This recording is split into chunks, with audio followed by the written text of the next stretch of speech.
Today's lesson is Social Butterflies of the Animal Kingdom.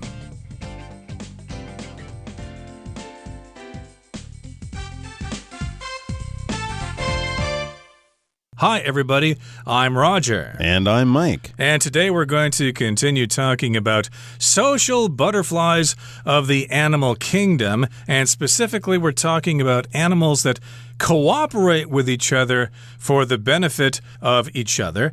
And this isn't just between people or members of the same species, but it turns out that some animals help other species. We told you the example of coyotes and badgers.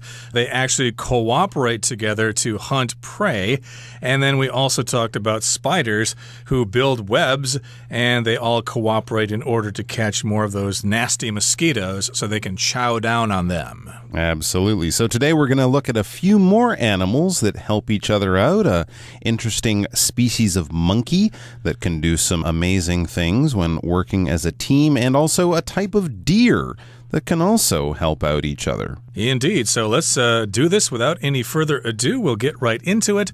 So yeah, let's talk about the example of the rhesus monkeys in the first part of our lesson. Let's listen. Animals don't just help each other during the hunt, they also show signs of compassion. In an experiment conducted in 1964, rhesus monkeys earned food when they pulled on a chain.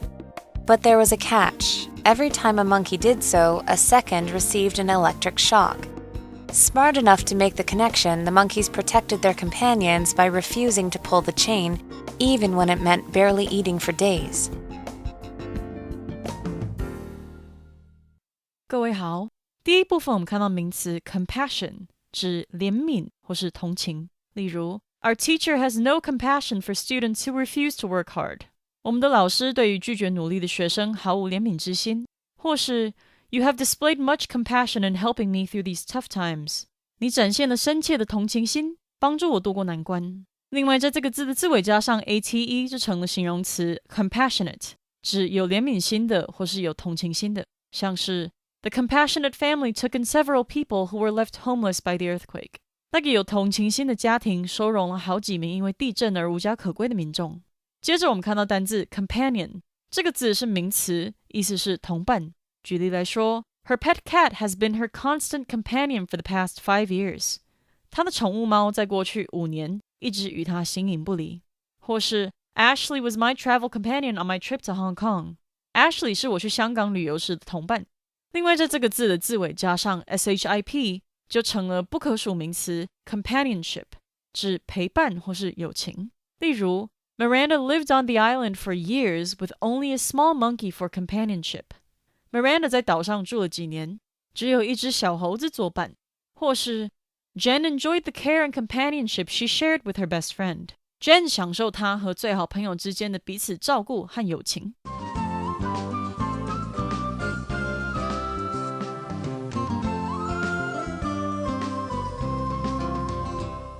Okay, so remember last time we were talking about examples of animals in the animal kingdom who cooperate to hunt, like spiders build webs together so that they can catch more prey flying into those webs. And we also talked about the example of coyotes and badgers hunting together. So animals don't just help each other during the hunt, they also show signs of compassion.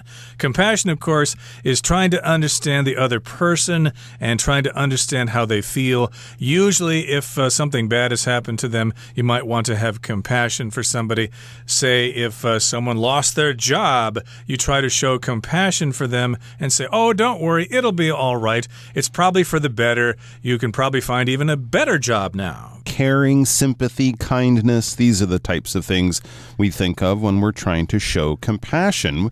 And compassion isn't something we often see in the animal world, right? We often watch animal nature shows and go, wow, it can be a cruel world out there if you're an animal. Well, there can also be compassion. It says that next, in an experiment conducted in 1964, rhesus monkeys earned food when they pulled on a chain. Okay, so this isn't something that maybe they saw in the natural world. It was part of an experiment that was conducted in 1964. 1964, but certainly the animals' reactions were something the animals probably also would show or would perform or would do in the natural world. But yes, this was an experiment conducted back in 1964.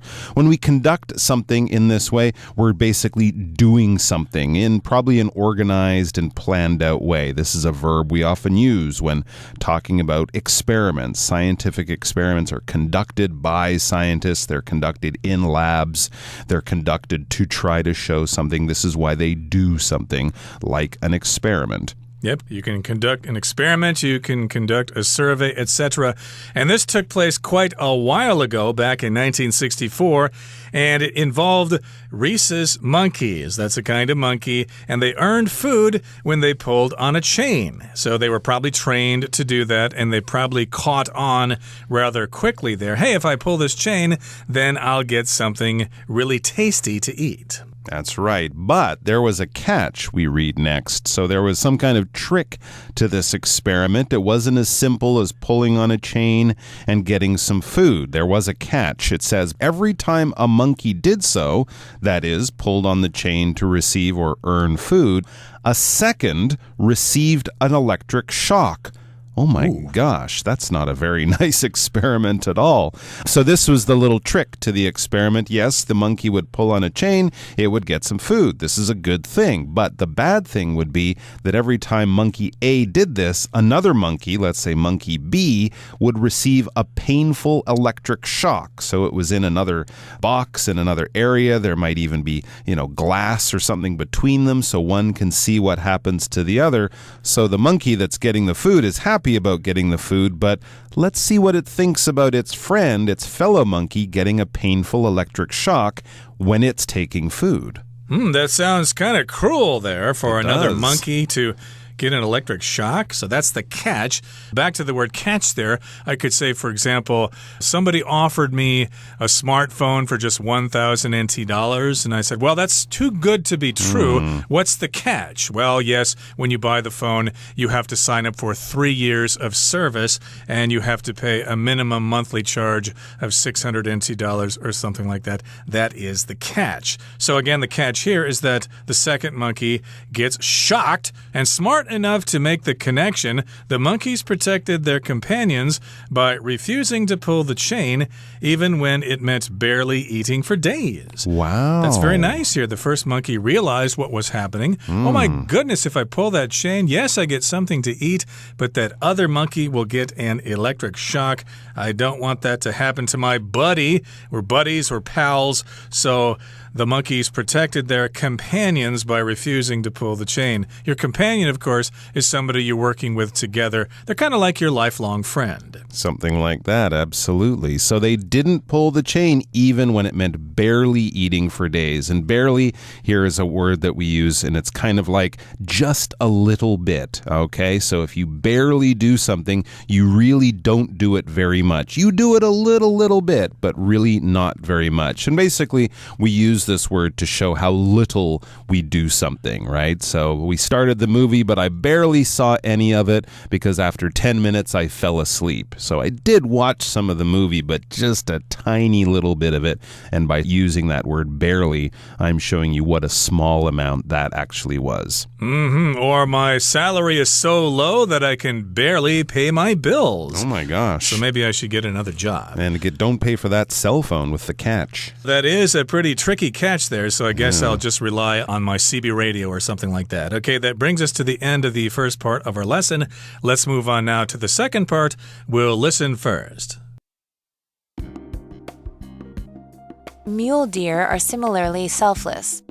A study carried out by Canadian researchers discovered that mothers will rush to defend any nearby fawn, whether or not the fawn is their own offspring.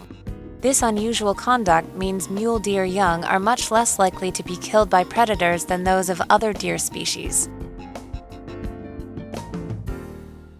第二部分我们看到名词 fawn， 意思是幼鹿。例如 Terry saw a red fawn lying in the farm. Terry 看见一只红色幼鹿躺在农场里。再来我们看到单字 predator， 这个字是名词，指掠食者或是掠食动物。例如In Michigan, deer have many predators such as coyotes, bobcats, and wolves. 在密西根，鹿有许多掠食者，例如土狼、山猫和狼，或是 Make sure to keep an eye out for predators while you're camping. 露营时记得要提防掠食动物。另外，在这个字的字尾加上 y 就成了形容词 predatory， 指掠食的或是猎食性的。我们可以说 The tiger's predatory instincts kicked in as he swiped at the man. 老虎挥打那名男子，展现他掠食的本能。或是 Some predatory mammals, such as wolves, hunt in groups, while bears hunt alone. 一些猎食性哺乳类动物，例如狼，是群体狩猎，而熊则是单独狩猎。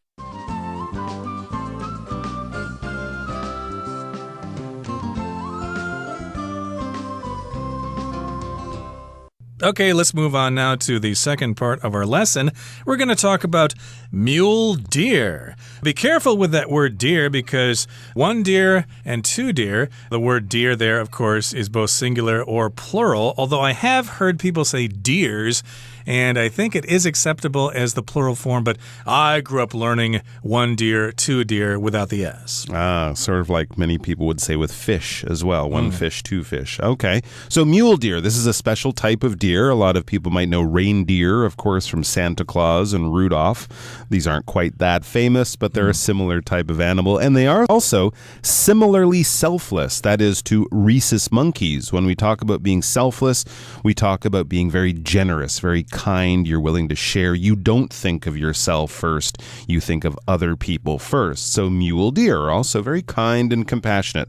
Let's find out more. It says a study carried out by Canadian researchers discovered that mothers will rush to defend any nearby fawn, whether or not the fawn is their own offspring. Oh, so they're good moms. Not only do they look out for their own children, babies, or fawns, that's the word that we use to talk about young deer, they'll look out for the fawns of other mothers as well. This is a study carried out by Canadian researchers. Earlier, we saw that word conducted, an experiment conducted on monkeys in 1964. We could use that verb phrase to carry out in place of the word conduct. You carry out research, you conduct a survey, you carry out an investigation, something like that. So basically, you're doing some kind of planned activity, often involving research, gathering information, something like that. Yeah, you can bet that this study was true because it was carried out by Canadian researchers, and those Canadians know a thing or two about wild animals. My goodness, there are millions of caribou and moose up there, so they know a thing or two about those kinds of creatures. And what the Canadian researchers found out, or what they discovered, is that mothers will rush to defend any nearby fawn. A fawn, of course, is a baby deer, and they'll help that fawn whether or not the fawn is their own offspring, whether or not the fawn is their own child, basically. Offspring, of course, is referring to your children, your girls, your boys, your daughters, your sons. That's absolutely right. And this unusual conduct means mule deer young are much less likely to be killed by predators than those of other deer species, right? We know that mother animals in the wild will go to great lengths to defend their children from, hunters and danger. We've seen this before, but for them to do that to other offspring or to the children of other animals is not so common. But since mule deer do this, since their moms are so tough and brave and will fight off predators, the mule deer young, or the fawns, have a much greater chance of growing to be a fully grown adult because they're being defended from predators. Predators are basically hunters. When we're talking about prey, which is a word we learned yesterday, that's the food that is being hunted, the animal that is being chased, the one chasing it, the lion chasing the other smaller animal, the lion, the shark, something like that. Those are the predators. Those are the hunter animals. So predators who go after mule deer fawns will not just have to deal with one mother trying to defend the young, but many mothers will try to defend all of the young of the species. They're all working together. They are cooperating for the survival of the species. Good for them. So you can expect to see mule deer living long into the future, and they will unlikely go extinct ever. Okay, that brings us to the end of the second part of our lesson for today. Let's now listen to the third part. Scientists have found that elephants, too, dislike seeing their brethren suffer. When one appears upset, the others respond with comforting sounds and touches. This behavior places elephants among the small handful of animals known to console each other. Though few animals seem to be capable of providing emotional support, it's clear that many are more than willing to work together for the common good. 最后第三部分，我们看到动词 console， 指抚慰或是安慰。例如 The team members consoled each other after they lost the game. 输掉比赛后，队员彼此安慰。另外，这个字也可以当名词，念为 console， 指电玩游戏的主机或是操控台。举例来说 Charlie always buys the latest gaming consoles and throws away his old ones. Charlie 总是买最新的电玩主机，然后把旧的丢掉。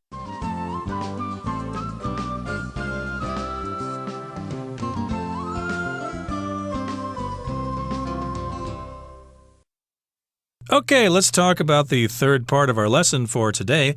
It goes on to talk about elephants, and we've got scientists studying them. Scientists have found, or they have discovered, that elephants too dislike seeing their brethren suffer. Brethren here usually refers to your brothers. It's an old word. We don't really use this word so much anymore, but if you do see it nowadays, it just refers to people that are very much like you. They're part of your same group. Absolutely right. So yes, elephants are actually fairly well known, I think, for being a good sort of social animal. They protect each other. They take care of each other. You know, that type of thing. They're not the type of animal to just walk away and leave a sick member of their group behind. No, they will stay together and try to help each other as much as possible, even emotionally. It says when one appears upset, the others respond with comforting sounds and touches. So this isn't just fighting off predators like lions by working together. This is also, you know, if one of the animals is upset for some reason, maybe it's one of its offspring died or something like that, the others will respond with comforting sounds and touches. Think of hugging your friend when they're upset, patting them on the back, saying, there, don't be too sad. Things will be better tomorrow. They do the elephant version of that, which is really sweet. Yep, and here, of course, comfort is a verb, and it can also be a noun to have comfort if you're, working really hard and you save up a lot of money. You buy yourself a nice house so that you can be comfortable or so that you can have comfort. But here, comfort is being used as a verb. Actually, with the ing, it's serving as an adjective. These are sounds that are comforting, that make you feel better. And this behavior places elephants among the small handful of animals known to console each other. So because they have this behavior, this makes elephants part of the handful of creatures, a member of that group. A handful of just refers to a small amount of something. So I guess this doesn't happen a lot in the animal kingdom. I guess most animals don't really care if their brethren are run over by a large truck or something like that. But in this particular case, they actually console each other, which is similar to comforting each other. Absolutely. Giving emotional support, not just physical support, but emotional support when you're sad or upset or angry or something like that. And then it says, though few animals seem to be capable of providing emotional support, it's clear that many are more than willing to work together for the common good. So yes, elephants are a great example of animals that support each other in many ways. I think monkeys, chimpanzees, they'll also hug each other and console and comfort each other. But that is a rare group of animals that do that type of thing like humans do. But many animals do work together for the common good. Think of the monkeys that are showing compassion, the mule deer defending each other's young, the spiders working together, and of course the first example, the coyotes and badgers helping each other hunt for food. So great examples of animals out there in the natural world, in the wild, that work together as a team, even if they're not the same species, to help each other out. Yeah, so it's true that not a lot of animals can provide emotional support, but still they do work together for the common good, and we have lots of examples for that. Okay, that brings us to the end of our discussion for today. Let's listen now to our Chinese teacher, Hanny.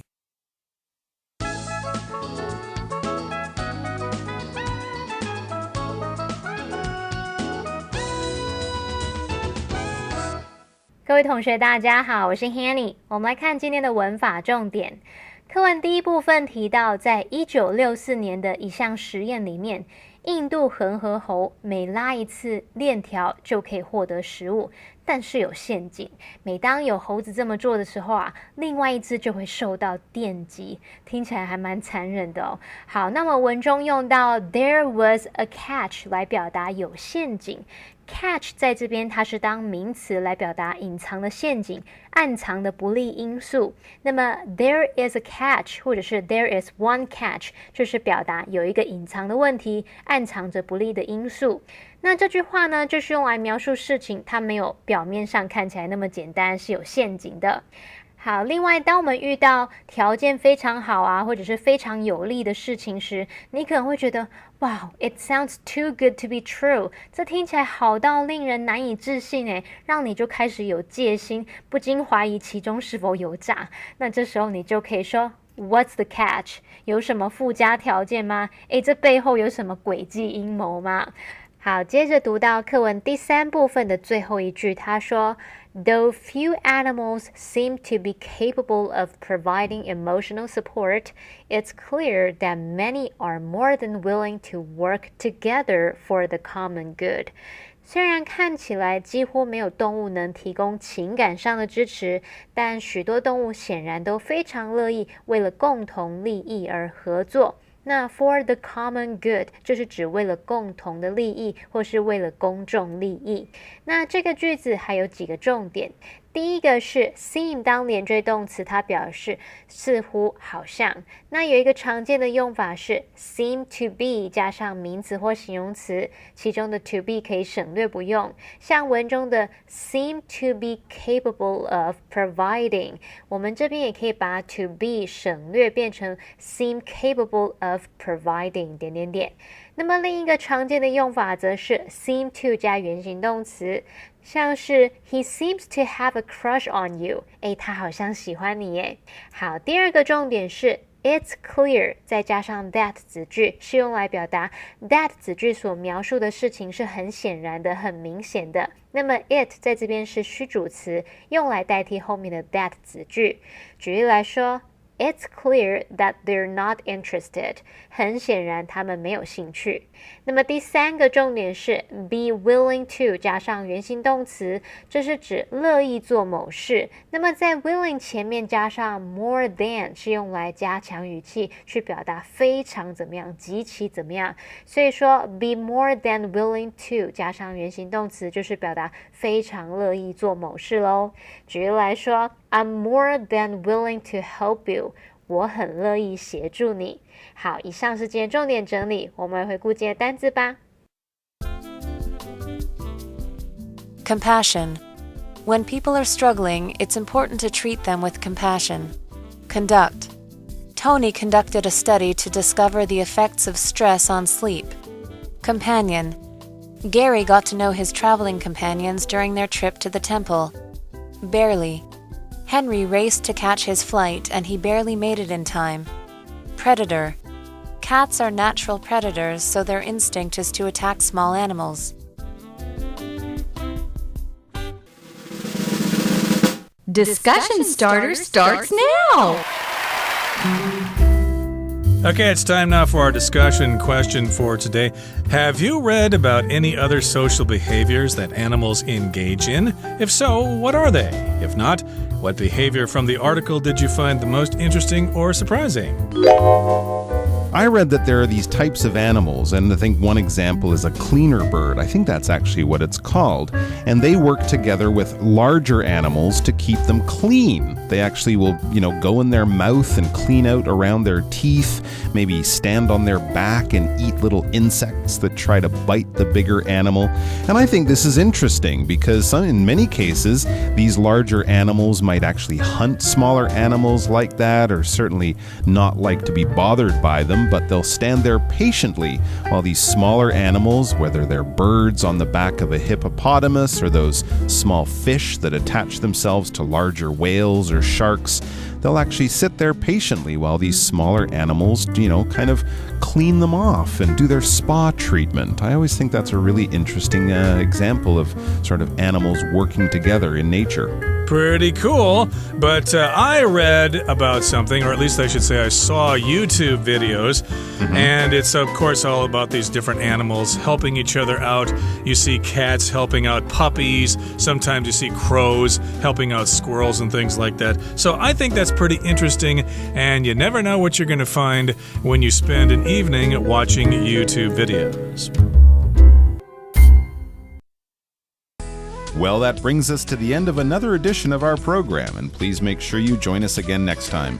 From all of us here, I am Mike. I am Roger. See you next time.